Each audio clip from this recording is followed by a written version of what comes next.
Hello दोस्तों, नमस्कार। दोस्तों, आज हम बात करेंगे कि अगर कोई कर्मचारी जहां कंपनी में काम करता है और उसकी मृत्यु हो जाती है, तो उस केस में पीएफ का पैसा किसे मिलता है। तो इसके बारे में आज हम आपको पूरी जानकारी देंगे। तो दोस्तों, इस टॉपिक में हम बात करेंगे, कुल 10 पॉइंट है। तो हम एक एक करके जानेंगे कि पहले पॉइंट में हम ये जानेंगे कि ईपीएफ होता क्या है। दूसरे में ये जानेंगे कि कर्मचारी की मृत्यु के बाद कौन कौन से लाभ मिलते हैं। तीसरा पॉइंट ये जानेंगे कि पीएफ का पैसा किसे मिलता है। चौथा पॉइंट इस बारे में जानेंगे कि नामांकित व्यक्ति कौन होता है या नॉमिनी कौन होता है। पांचवा पॉइंट ये बात करेंगे कि नामांकन जरूरी क्यों है, आवश्यक क्यों है। छठवें पॉइंट पे हम उदाहरण से समझेंगे कि पीएफ का जो राशि है या पेंशन है या ईडीएलआई है वो कैसे कैलकुलेट होती है और कैसे कितना मिलेगी। उसके बाद सातवें पॉइंट पे हम बात करेंगे कि जो पूरे पारिवारिक लाभ हैं वो कौन कौन से हैं, कितना मिलेगा। आठवें पॉइंट पे हम बात करेंगे कि कौन कौन से फॉर्म भरने होते हैं इसके लिए। नौवें पॉइंट पे बात करेंगे कि इसके लिए कौन कौन से दस्तावेज जरूरी हैं, डॉक्यूमेंट्स जरूरी हैं। और 10वें पॉइंट पे बात करेंगे कि कितने समय में पैसा आपके खाते में आ जाएगा। तो दोस्तों, जो ईपीएफ होता है वो होता है दो पार्ट में। एक कर्मचारी भविष्य निधि एक बचत योजना है। इसमें दो पार्ट होते हैं। जितना पैसा कंपनी मिलाती है उतना ही पैसा कर्मचारी का मिलता है। या दूसरी तरह से हम ऐसा कह सकते हैं कि 12% कंपनी कर्मचारी का होता है और 12% कंपनी मिलाती है, जो भी आपका बेसिक होता है उस रेट पे। इसके बाद दोस्तों, कर्मचारी की मृत्यु की स्थिति में क्या क्या लाभ मिलते हैं। पहला तो कर्मचारी का जितना भी पीएफ का बैलेंस होगा वो पूरा मिलेगा। दूसरा जो होता है वो उसका पेंशन पार्ट होता है, उसको पेंशन का पैसा मिलेगा। और तीसरा होता है ईडीएलआई, जिसको हम इम्प्लॉय डिपॉजिट लिंक इंश्योरेंस कहते हैं। उसका एक बीमा होता है जो कर्मचारी का पीएफ करता है, तो वो बीमा राशि मिलती है। पीएफ का पैसा किसे मिलता है। पीएफ का पैसा दोस्तों जो नामांकित या नामिनी है उसको मिलता है।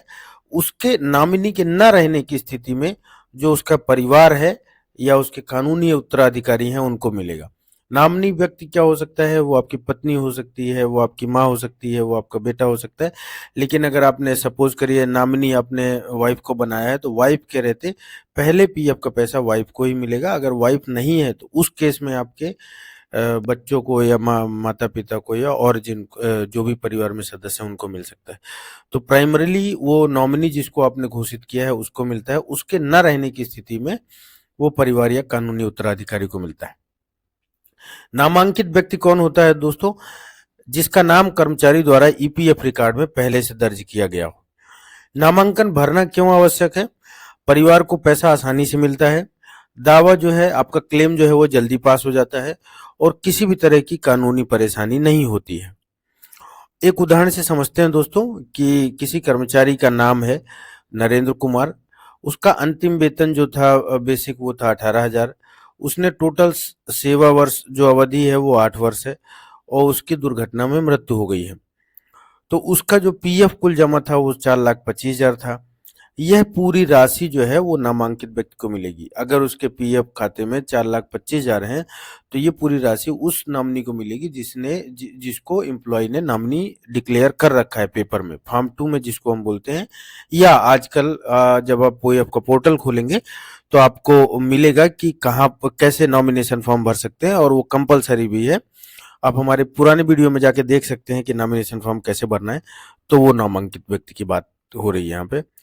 इसको हम उदाहरण से समझेंगे। ईपीएस कैसे मिलेगी दोस्तों। यहाँ पे हमने पीछे वाली इसमें समझा कि पेंशन पीएफ क्या है, पीएफ कैसे मिलेगा। दूसरी इसमें हम समझ रहे हैं कि पेंशन कैसे मिलेगी। तो जैसे इसमें लगभग जो पेंशन है वो 3,000 प्रति माह मिलेगी और 750 रुपए प्रति बच्चे के हिसाब से अधिकतम 2 बच्चों को मिलेगी। इसके बाद ईडीएलआई क्या होता है। ईडीएलआई जैसे मैंने पहले भी एक्सप्लेन किया आपको कि दोस्तों इम्प्लॉय डिपॉजिट लिंक इंश्योरेंस होता है। तो इसमें जो मैक्सिमम होता है दोस्तों वो 7 लाख रुपए तक होता है। तो इस केस में उसने 8 साल नौकरी की है तो उसको 5,50,000 रुपए एक मुश्त मिलेंगे ईडीएलआई। तो इस तरह से दोस्तों पहले पीएफ के 4,25,000 हो गए, जब किसी कर्मचारी की मृत्यु हो गई तो उसके परिवार को पहला पीएफ का हिस्सा हो गया जो 4,25,000 है, दूसरा ईडीएलआई हो गया जो 5,50,000 है, और तीसरा उसको मासिक पेंशन हो गया। तो किसी भी कर्मचारी की मृत्यु की स्थिति में उसके परिवार को 3 तरह के लाभ दिए जाते हैं, पहला पीएफ, दूसरा ईडीएलआई और तीसरा मासिक पेंशन। इसके लिए कौन-कौन से फॉर्म भरने होंगे दोस्तों? पहले फॉर्म भरना होता है फॉर्म 20 जो पीएफ का दावा क्लेम करता है, दूसरा होता है फॉर्म 10D जो पेंशन का दावा होता है, और तीसरा होता है फॉर्म 5IF जिसको बोलते हैं जो ईडीएलआई के लिए क्लेम किया जाता है। आवश्यक दस्तावेज जो होंगे दोस्तों वो होंगे मृत्यु प्रमाण पत्र, जो कर्मचारी की मृत्यु हुई है उसके प्रमाण पत्र, Aadhaar card, bank passbook, cancel cheque, और जो भी नॉमिनी है नॉमिनी की सब डिटेल, नॉमिनी का आधार कार्ड, पैन कार्ड और बैंक डिटेल, और उसके जो परिवार है उसका भी सब कुछ, यही आधार कार्ड और पैन कार्ड और बैंक पासबुक या कैंसल चेक। इसको आसानी से कैसे हम क्लेम कर सकते हैं दोस्तों? सबसे पहले तो अगर ऐसा कुछ है तो परिवार जो है वो एचआर को सूचना देता है, फिर उसके बाद उसको दस्तावेज जमा करते हैं, फिर उसके बाद नियोक्ता या कंपनी द्वारा जो है ईपीएफओ को दावा भेजता है। तो कंपनी वो फॉर्म भरती है, कंपनी फॉर्म भर के आपसे साइन लेती है, आपके डॉक्यूमेंट अटैच करती है, और फिर वो जो भी कंसर्न पीएफ ऑफिस होता है वहां जमा करती है। जो पीएफ है दोस्तों कितने समय बाद मिल जाता है, या मृत्यु के बाद आपके सभी डॉक्यूमेंट जमा होने के बाद कितने दिन बाद आपको वो पैसा मिल जाएगा? तो सभी दस्तावेज सही होने की स्थिति में दोस्तों ये जो पैसे हैं वो 15 से 30 दिन में मिल जाते हैं। इसके बाद आगे दोस्तों कर्मचारियों के लिए विशेष जो महत्वपूर्ण सूचना है इसमें ये कि जो आपका नामांकन है, जो आप नॉमिनी होता है फॉर्म, उसको हमेशा भर के रखना चाहिए। कभी भी किसी भी गलत परिस्थिति में या किसी तरह की दुर्घटनावश कुछ ऐसा हो जाता है अनहोनी, तो उस केस में हमेशा अपने परिवार का, वाइफ का, बच्चों का, या वाइफ और बच्चे नहीं हो तो अपने माता पिता का, हमेशा हमें ये ध्यान रखना चाहिए कि हमें नॉमिनेशन फॉर्म भर के रखें। दूसरा, अपने परिवार को अपने यूएएन और पीएफ का विवरण जरूर बताना चाहिए, जिससे उन्हें इस तरह की जानकारी हो कि हमें अगर किसी तरह की इस तरह की अनहोनी होने की स्थिति में हमें किस तरह सहायता मिल सकती है। उसके बाद जो स्मरण रखने की बात है दोस्तों वो ये है कि आज की जो सही जानकारी है कल आपके परिवार को सुरक्षा देती है। तो दोस्तों आज हमने जाना कि पीएफ जो है डेथ की स्थिति में कैसे क्लेम किया जा सकता है, और परिवार को कौन कौन से तरह की से पैसे मिलते हैं पीएफ की तरफ से।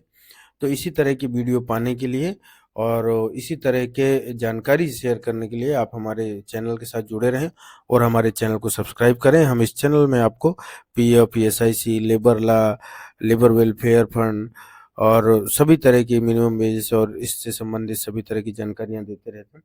तो आप हमारे चैनल के साथ जुड़े रहें। थैंक यू सो मच दोस्तों।